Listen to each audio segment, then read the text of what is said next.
नमस्कार, स्वागत है आपका हमारी खास पेशकश आईपीओ कॉर्नर्स में। मैं हूं विवेक मित्तल और आज हमारे साथ एक कंपनी के टॉप मैनेजमेंट जुड़े हैं जिनका आईपीओ आ रहा है। कंपनी का नाम है अपडेटर सर्विसेज लिमिटेड और कंपनी का आईपीओ सितंबर 25 से 27 के बीच में रहेगा।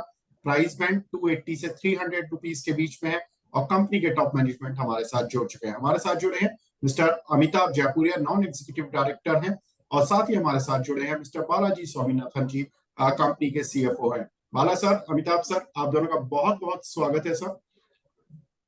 विवेक, थैंक यू वेरी मच। आपने हमें आपके शो पे आमंत्रित किया, इसके लिए बहुत बहुत धन्यवाद। Pleasure sir. अमिताभ सर, पहले मैं यही जानना चाहता हूं कि आपकी कंपनी के बारे में, क्योंकि आपकी कंपनी जिस सेगमेंट पे है उस सेगमेंट में बहुत ज्यादा कंपनीज है नहीं मार्केट में, तो थोड़ा सा अपनी कंपनी की जर्नी के बारे में बताएं और कंपनी किस पर्टिकुलर निश सेगमेंट को कैटर कर रही है और किस तरह से अपनी पीयर से अलग है, उसके बारे में प्लीज बताएं सर। सो विवेक, यूडीएस अपडेटर सर्विसेज 1990 में शुरू हुई थी और तब से 35 साल हो गए हमें। और ये 35 सालों में काफी हमने एक जर्नी ट्रैवल करी है। और शुरुआत थी एक छोटी क्लीनिंग सर्विसेज, सॉफ्ट सर्विसेज जिसे कहते हैं, उससे। और आज जो है कंपनी 2100 करोड़ के टर्नओवर की कंपनी है और प्रॉफिटेबल कंपनी है, एकदम प्रॉफिटेबल ट्रैक रिकॉर्ड है कंपनी का। और कई अलग अलग तरह के सर्विसेज हम आज कस्टमर्स को मुहैया कराते हैं।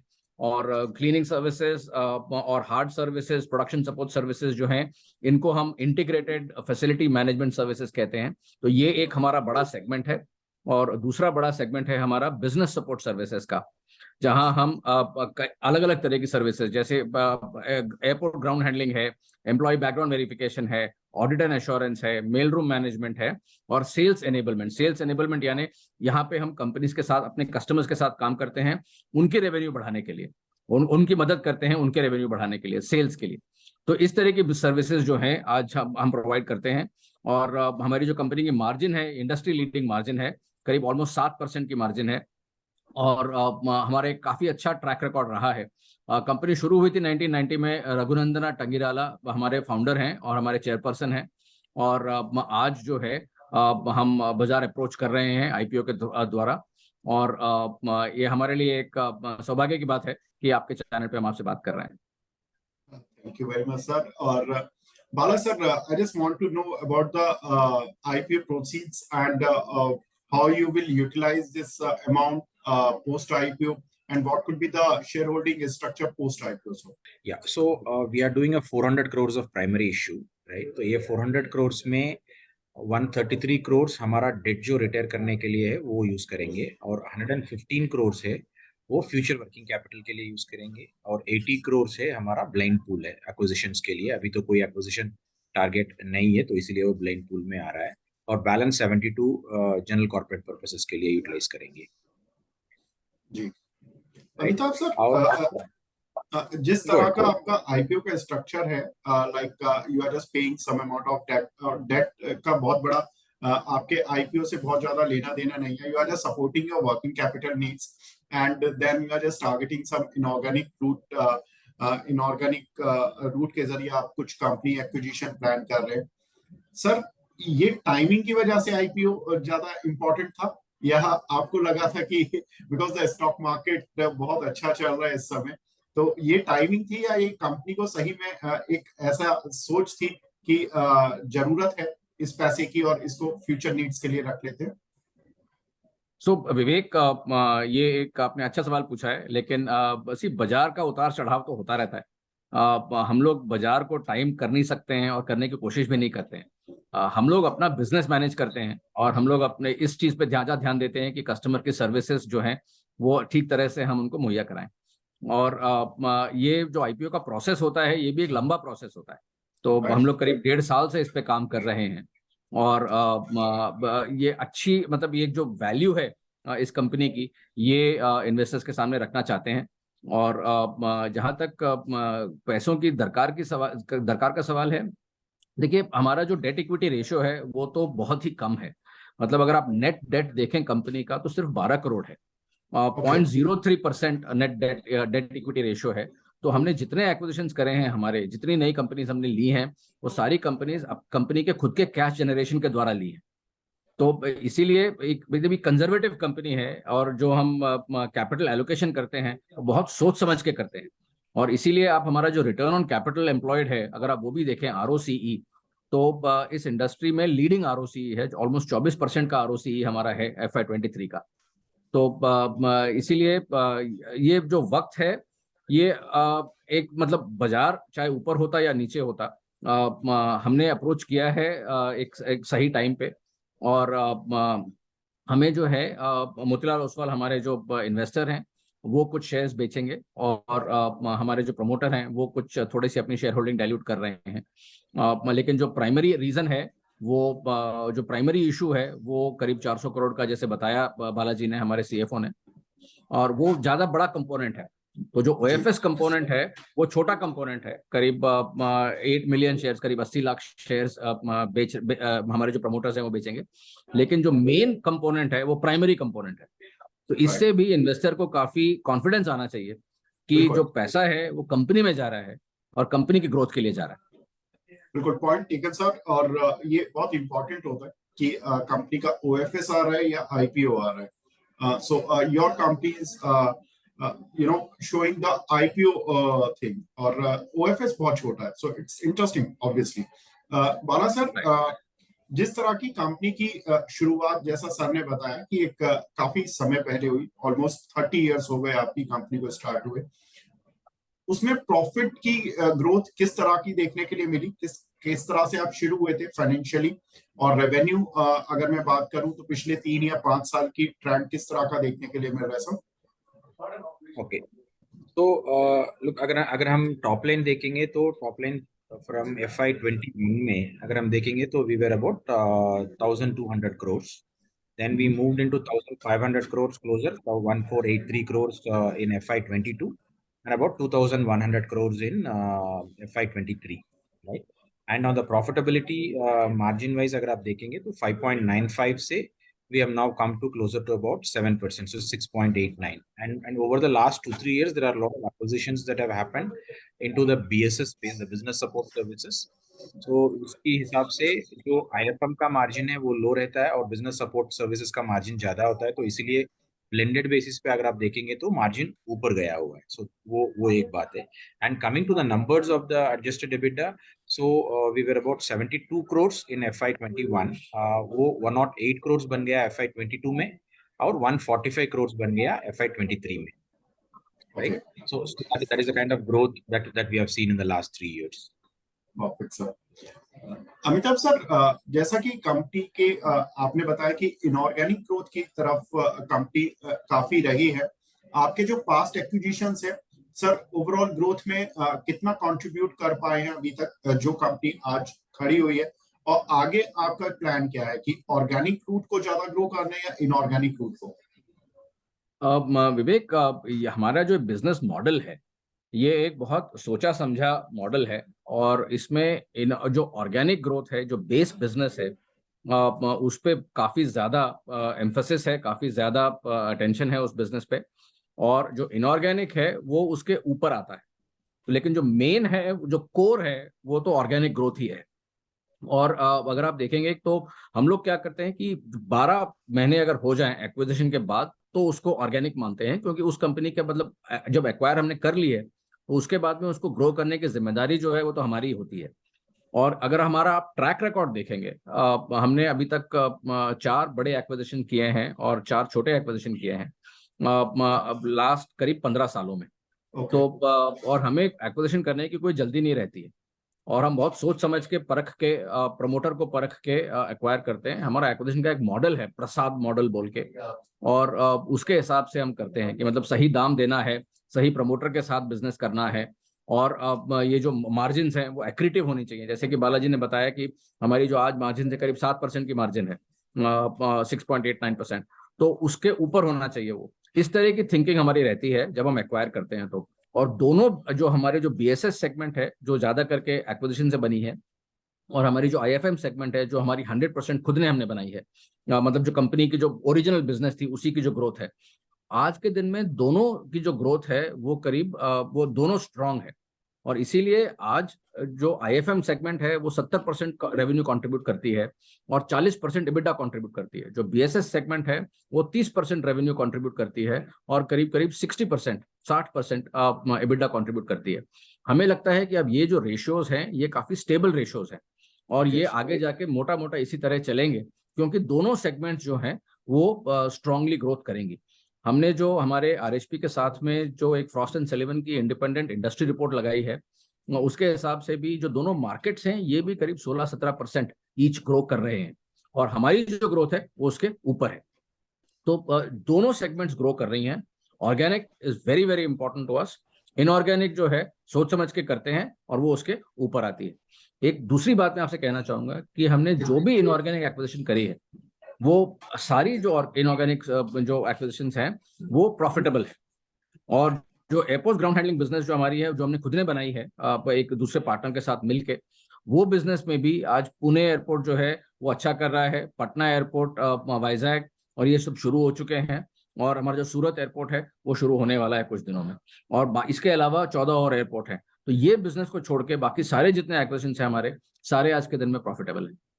सर, ये जो आप एयरपोर्ट पर जो सर्विसेज दे रहे हैं ये किस तरह की है और इसका टोटल रेवेन्यूज में आपके कितना पार्ट होता है सर?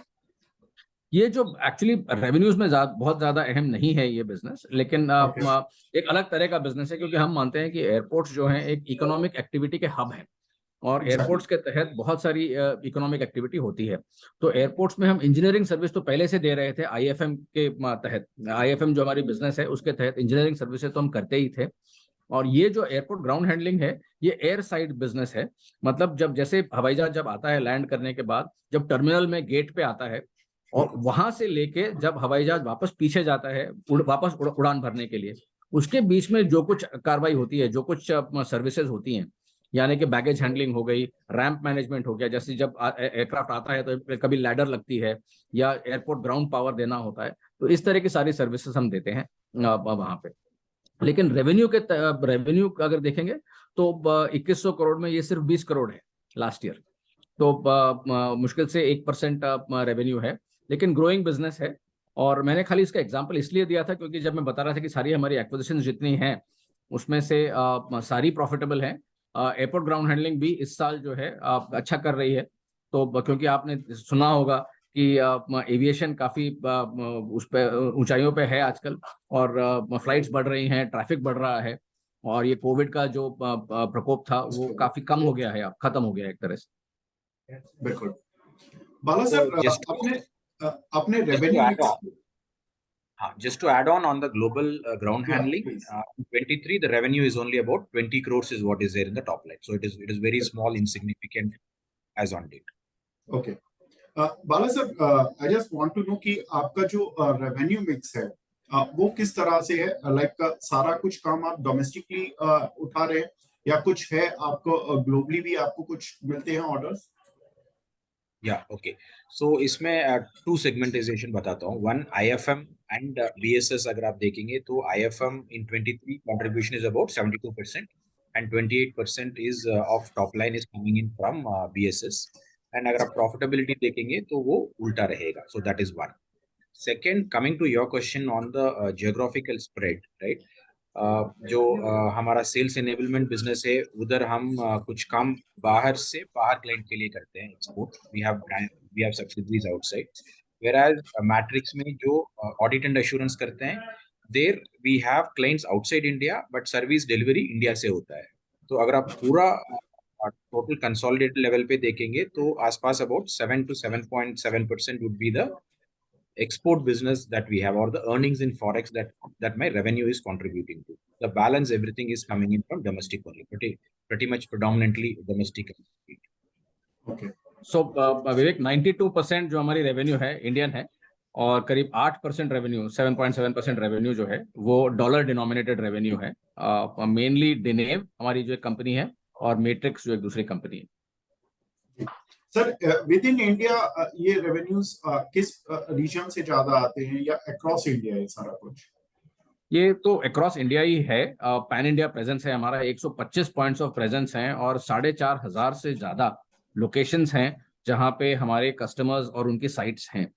तो भारतवर्ष के किसी भी कोने में अगर किसी कस्टमर को हमारी कोई सर्विस चाहिए हो तो हम प्रोवाइड कर सकते हैं। लेकिन ओवरऑल रेवेन्यू ब्रेकअप अगर देखा जाए तो साउथ, वेस्ट और नॉर्थ ज्यादा है, ईस्ट में थोड़ा रेवेन्यू हमारा कम है। Of course. Sir, Bala sir, being a service provider, there is always a challenge to retain the employees in your company. So, is there any attrition rate you are facing, like other IT companies are facing in this scenario? Because most of the IT personnel are just moving away from the current company. So, what kind of attrition rate you are facing? Okay. So let me just put it into a perspective. So दो business segment separate देखते हैं। तो अगर आप देखेंगे IFM और BSS separately, मेरा total employee count है 65,000। तो इसमें से about 57,000 and odd will be from IFM business, and the balance is what I have in the BSS business. Okay. So and the profile of these people are also pretty different. So in the IFM, where the salary levels or the skill levels would be lower, where my average salaries will be somewhere around say 16 to 20,000 kind of a per month kind of a number, which is more closer to or slightly above the minimum wage in each of the states that we work with, right? So here in this pattern, in this IFM, the attrition rate is very high. As an industry, if you look at it, it is at a very higher rate. Our attrition rate is lower than the industry, right? And similarly on the BSS side, the skill set of the people and the kind of people that we have and the salary levels are slightly higher. So there the attrition rate is low. So globally, if you look at all put together, so our attrition rate is closer to about 70-72%. And this has been one of the key, I would say, the focus for us, where we are able to get people. So I have every month, I would have about 3,000 people leaving and fresh 3,000 people are joining. So in that sense, so that is a basic requirement of the IFM business, which we are able to manage and do it for so many years. Sir, Bala sir, just one word. जो आपने attrition rate बताया, वो कितना percent है sir? 70%. महीने का 5 से 6% विवेक होता है। तो जो टोटल बेस होता है उसका 5 से 6% एट्रिशन हर महीने होता है। तो ओवरऑल साल का अगर आप देखेंगे तो करीब 60 से 65-70% तक एट्रिशन है होता है, क्योंकि और ये जो इंडस्ट्री का एट्रिशन है ये इससे ज्यादा है, हमारा तो फिर भी थोड़ा कम है। मतलब सर एक एम्प्लॉय आता है कंपनी में और एक साल के अंदर 100 एम्प्लॉय अगर ज्वाइन करते हैं तो 70 लोग निकल जाते हैं, 70 चेंज हो जाते हैं, 70 चेंज हो जाते हैं। आई मीन तो आपका एचआर काफी वर्क करता होगा, आई मीन उनको काफी मेहनत पड़ती होगी, राइट? ये एक तरह से हाँ advantage है वो। that is advantage that we have in providing that is a capability that we have built. Okay sir, industry का एट्रिशन रेट कितना चल रहा है सर?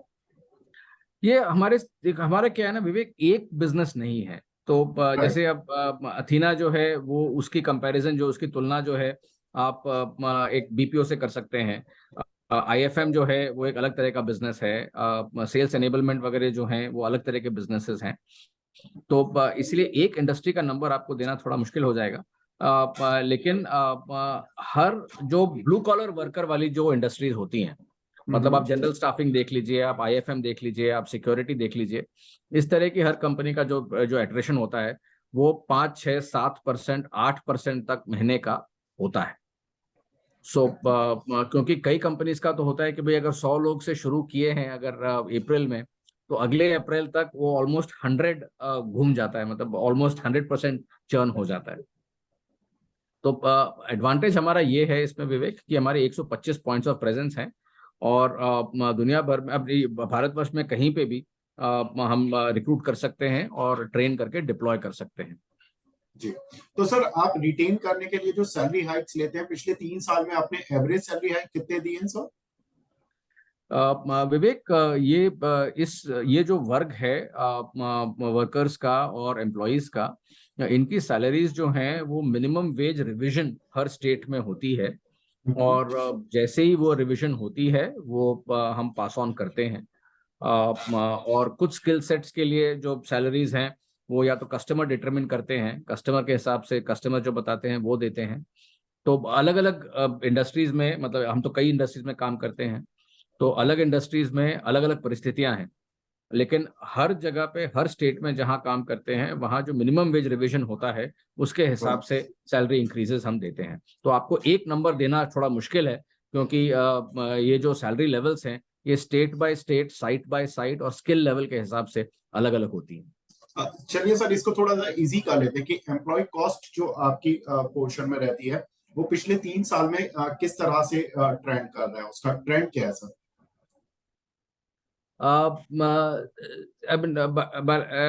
सी एम्प्लॉय कॉस्ट जो है, हर साल अगर आप देखेंगे तो 7-8% के हिसाब से कुछ जगहों में बढ़ती है, कुछ जगहों में 5-6% बढ़ती है।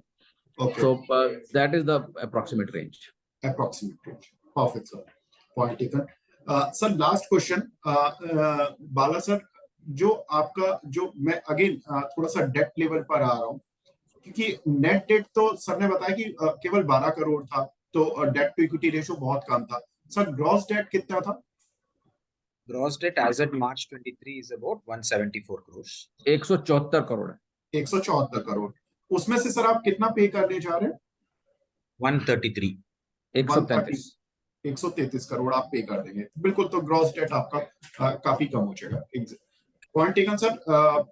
सर ये तो अभी जो आईपीओ की वैल्यूएशन है वो अभी तक के जो आपने किया है उसके आधार पर इन्वेस्टमेंट बैंकर्स वैल्यू करते हैं, लेकिन फ्यूचरिस्टिक अगर जो अब नए निवेशक आएंगे, 400 करोड़ रुपए आपकी कंपनी को मिलेगा, तो उनके लिए क्या पाथ है, क्या आप चुनने जा रहे हैं, क्या आप कुछ नए प्लान्स कर रहे हैं जिसकी वजह से नए निवेशक आपकी कंपनी की तरफ अट्रैक्ट हो?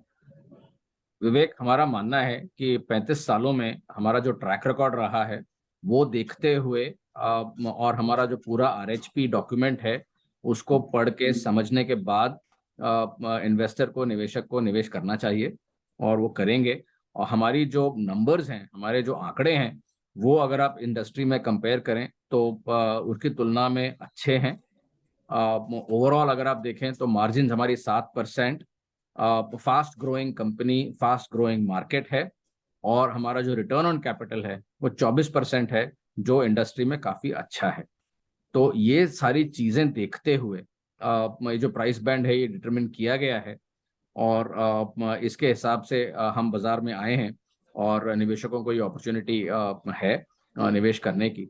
तो हमें लगता है कि ये निवेशक जो हैं वो सोच समझ के निवेश करेंगे, और हम कॉन्फिडेंट हैं कि ये कंपनी इसी तरह हम चलाते रहेंगे, और जो हमारे ट्रैक रिकॉर्ड है वो बरकरार रहेगी, ये हमारी उम्मीद है।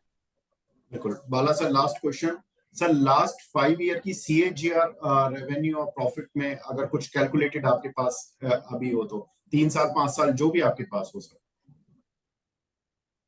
Look, in the last 5 years, including COVID, अगर हम देखेंगे तो हमारा ऑर्गेनिक ग्रोथ रहेगा close to about 14-15%, and inorganic को भी include करके देखेंगे तो we'll be closer to about 20% as a CAGR that we will have for the last 5 years, including the COVID year, because generally COVID is something where it has come down and then it has come up, तो इसीलिए लो है। अगर आप COVID को निकालेंगे तो this would look better.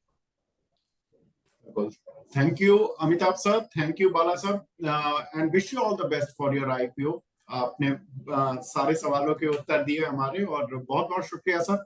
And हम उम्मीद करते हैं कि जिस तरह का कंपनी का ट्रैक रिकॉर्ड अभी तक बिजनेस में रहा है उसी तरह का ट्रैक रिकॉर्ड आपका स्टॉक मार्केट में भी रहे, और इन्वेस्टर्स आपकी कंपनी को एक फुल रिगार्ड के साथ स्वागत करें। Thank you very much sir.